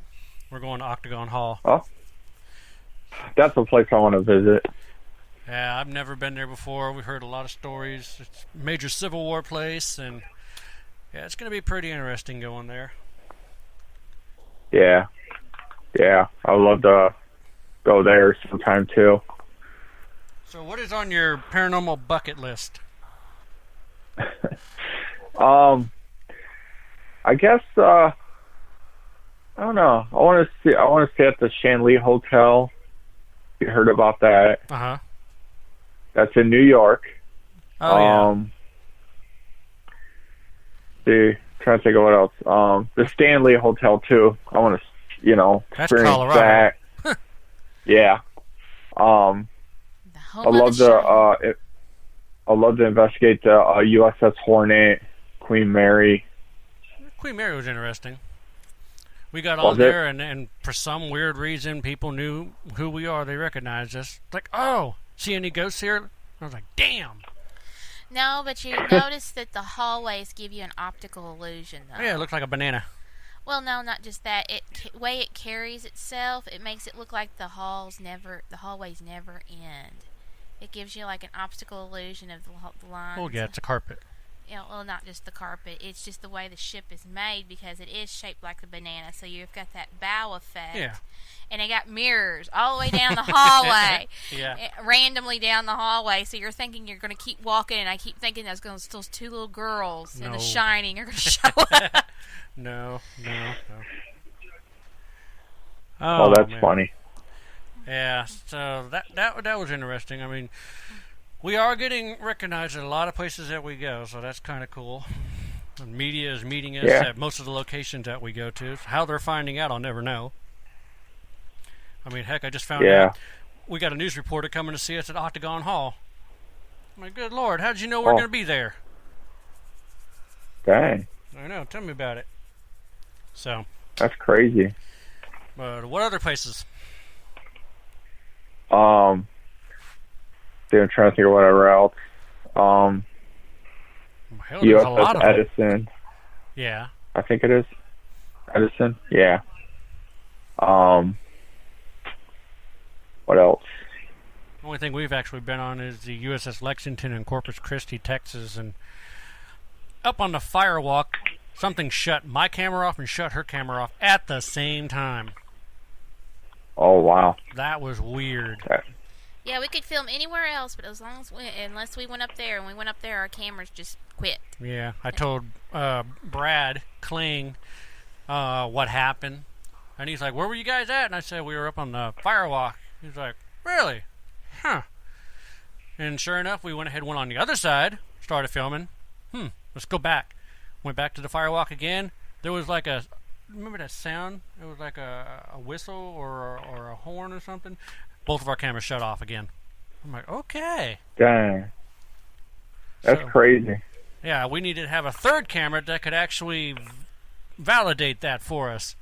That didn't happen.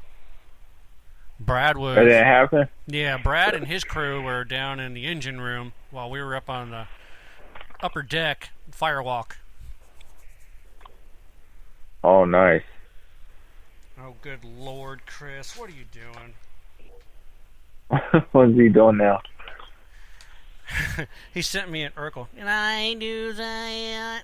Oops. Oh, I don't even know what that's for. I have no idea. We have talked on so many topics, it's not funny. He goes, I'm just joking. So, I mean, we got a lot of places that we want to go, but I don't see it happening. I mean, Trans-Allegheny, perfect place to go, but whew, man, they want a $3 million insurance policy, making them as the beneficiary. Yeah, that just, no, not going to happen. Oh, wow. Yeah, I would love to go to, what is it? I'd love to go to that one. I would love to also go to the one in Pennsylvania, Pennhurst. Oh, yeah. That's it. Yeah, I've never been there. Yeah, that's the other one. So one of the things is that with us, we definitely go ahead and look into all the locations, find out the history of it, because unfortunately there are a lot of locations that are based on, well, besides legend, based on BS. You know, because the deal is say like, I have a house, it's the 1800s, I have a tree in the backyard. I'm bored with life. I go ahead and say, I woke up and I saw someone hanging in my tree. So I tell my buddy tells his buddy's a friend with the newspaper. Newspaper comes out. I tell him the story. I woke up, saw a body hanging from the tree. Now the whole town is freaking out because there's a dead body that was hanging in the tree, but they can't find it. And then, of course, a couple months later on down the road, story gets out, Associated Press, people start changing stories, saying someone was murdered in the backyard, someone was shot. And then basically when you get to our time, there were probably 4 hangings, 6 murders, 5 suicides, and people buried under the house.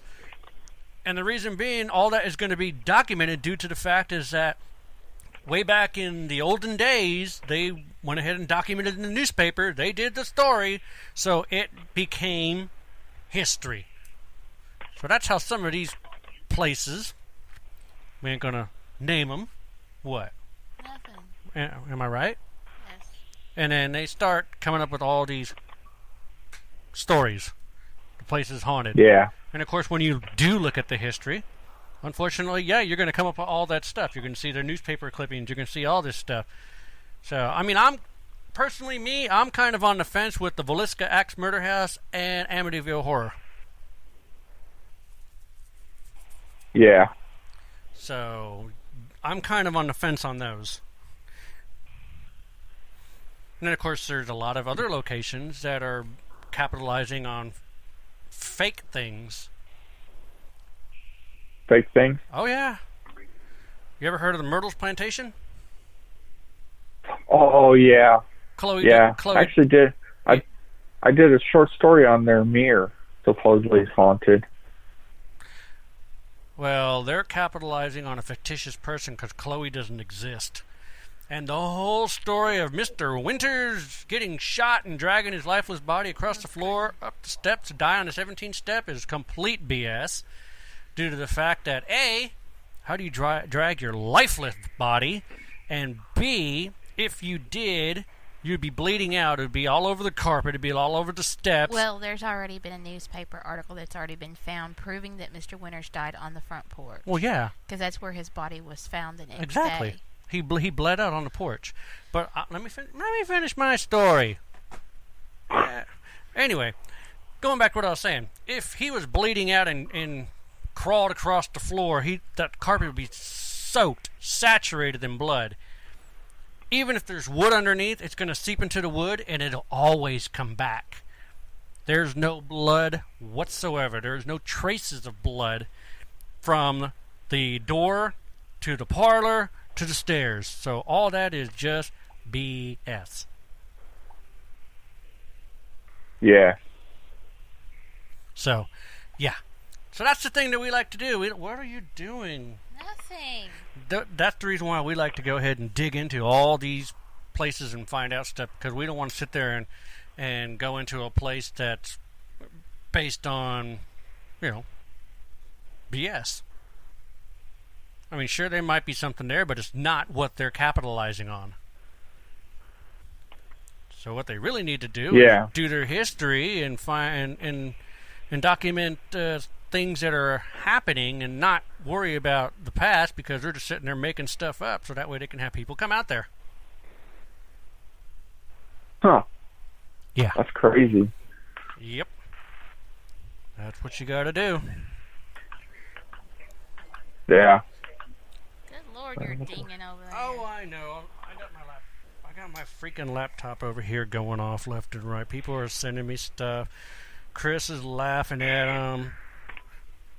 Mr. Winters is a total joke. Only thing that they have is residual slave activity. Oh, I didn't know about that. Oh, gosh. Apparently, Chris wants to go to the Island of the Dolls. Oh, good Lord. No, thank you. Well, that's a good place to go. Not for me. Nope. And he wants to go to Pinehurst. I wouldn't mind going to Pinehurst, but that's pretty far. I mean, theoretically, in July, we're going to be 2 hours away from Pinehurst. Hey, don't tell her where we're going to be at. We're going to be in Gettysburg. Oh, that's right. That's another place I want to go to. Oh, yeah. This will be our second time in Gettysburg. It's pretty cool. We're actually part of the Gettysburg Battlefield Bash, so we're going to be there with Porter and Lori Johnson from Ghost of Shepherdstown and Mike King and a whole slew of people. We're all going to be hanging out over there. So, Oh, that's cool. But we're only 2 hours away from Pinhurst. I'm pretty sure we are. So, I don't think we're going to get you. I think, are we both going to be at the OSR one in May, or no? I'm waiting on confirmation on that. It's supposed to be getting back to me, but it's a good possibility we'll be at the ParasiteCon. Okay. So, what? Gosh, you keep looking at me like, I don't know. What? I wish I could visually, mentally put our calendar in my brain, but I can't. Why don't you ask Alexa our calendar? She knows it. Oh God, Oh Lord. He bought Alexa, and he's trying to put everything in the house on Alexa. Hey, I got it pretty good. Oh God.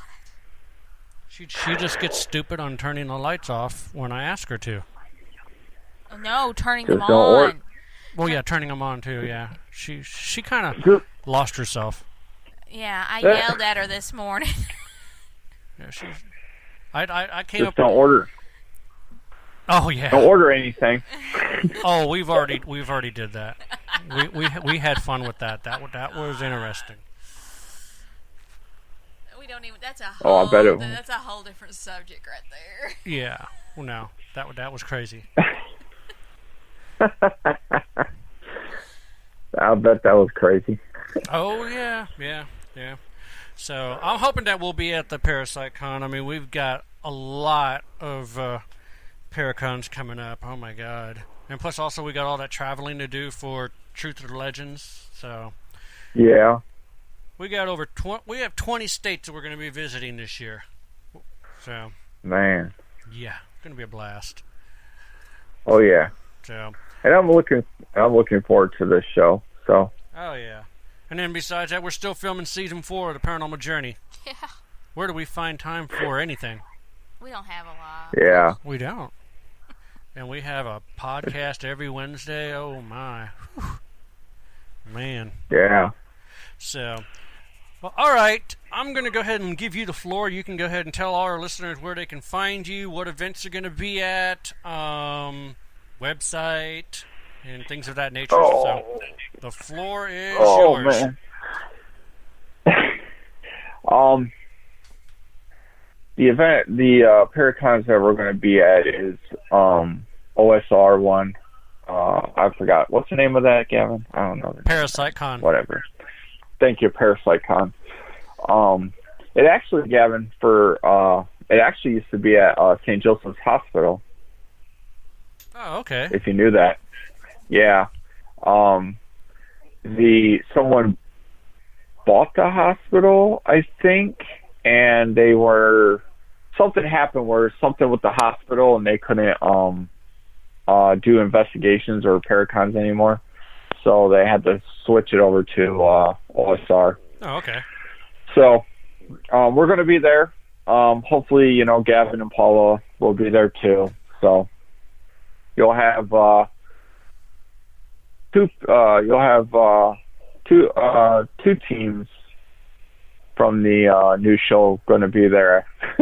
Yep. So, and then we're going to be at the Mid-Michigan Paracon in November 3rd.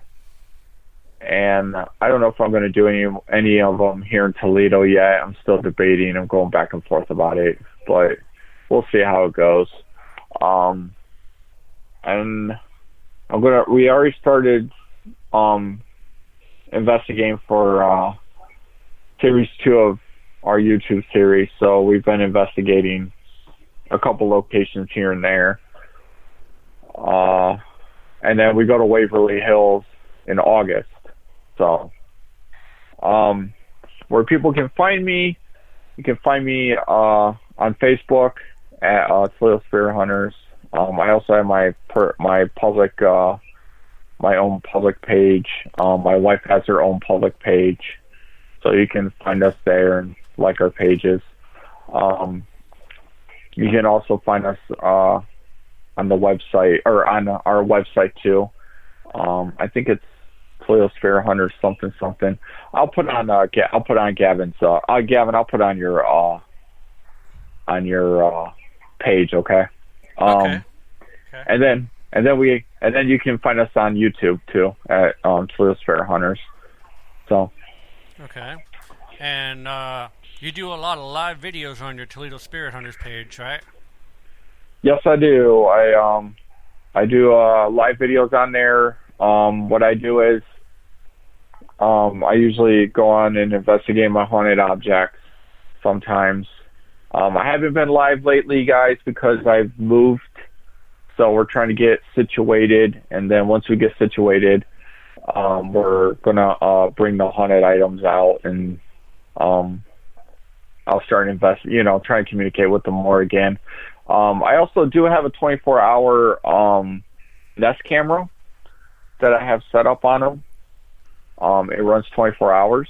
Right now it's turned off because I'm trying to get situated and stuff. So that's about it. All right. Well, we do appreciate you being on the show.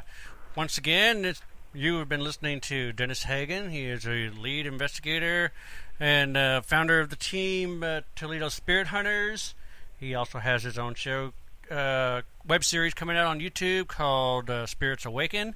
And, of course, he has been selected as one of the teams to be working with us on Truth and Legends in your hometown. So we appreciate you hanging out with us tonight, and I'm sure we'll go ahead and have you back on the show later on, because we'll be probably talking about things that go on with the show, and it's very well possible that you might be in an episode of Paranormal Journey into the Unknown when we come out to Toledo. So for season 4. That'd be awesome. So, but all right. You have anything else to say, dear? Nope. I'm just glad that you could be on tonight and enjoyed your talking with you tonight. Yeah. I wanted to say thank you. I appreciate you guys having me on, and I'm actually very glad and thankful that me and Gavin can actually, settle our differences and become friends and hopefully work together in the field down the road. So. Yep. Here's to a new beginning.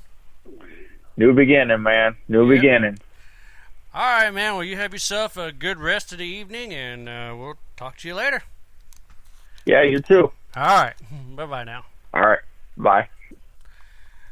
All right, folks. Let's see what we got here. I've got my schedule here for the next 5 days. 5 Wednesdays, actually. Our podcast. February 27th. Well, we just heard we had Dennis Hagan. He is the lead investigator for Toledo Spirit Hunters in Toledo, Ohio. And he has a web series called Spirits Awaken.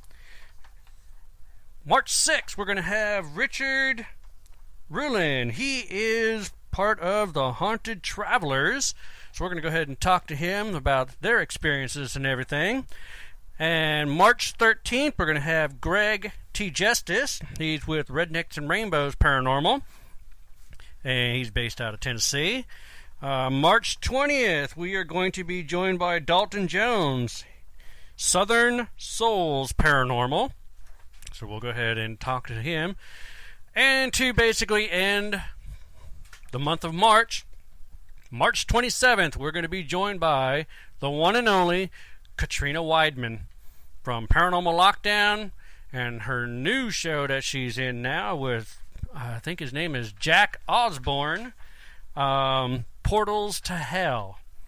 So I hope you guys enjoyed yourself tonight. Once again, please note that you can listen to the stream live by going to Live 365. You can pick up the app for Apple, Android phones. Type in on a computer www.live365.com and do a search for WCGT Radio Live. And if it wasn't for WCGT Radio Live, we would not have a show. So, hope everyone has themselves a good night, and we will talk to you all later.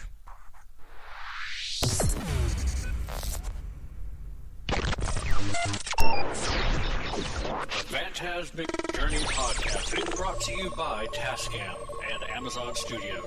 For more than 30 years, Tascam has developed products for every segment of the sound and music industry. From the high-end audio professional in a major post-production studio to the novice of hobbyist at home, Tascam is everywhere. They are a company committed to providing their customers audio and video solutions that enable breakthroughs by using sound in ways that are exciting as they are accessible, even recording the voices of the dead. You asked for a non-scripted paranormal TV show. You begged for a non-staged paranormal TV show. You begged and you pleaded, and we have listened. We present to you Season 1 of The Paranormal Journey into the Unknown. It was released October 31st, 2017. In this series, we show you what it's like behind the scenes and conducting a real paranormal investigation. Join Gavin Kelly, Colin Purcell, and their special guests to seek out the existence of life after death by going to numerous haunted locations such as jails, hospitals, battlefields, and museums, collecting compelling evidence by means of video, photography, and EVPs. In this season, the crew investigates the St. Albans Sanatorium, Old South Pittsburgh Hospital, Jailhouse Pizza, and the famed Monroe House. And you can watch Season 1 of The Paranormal Journey into the Unknown on Amazon.com right now. Season 2 and 3 will be coming soon.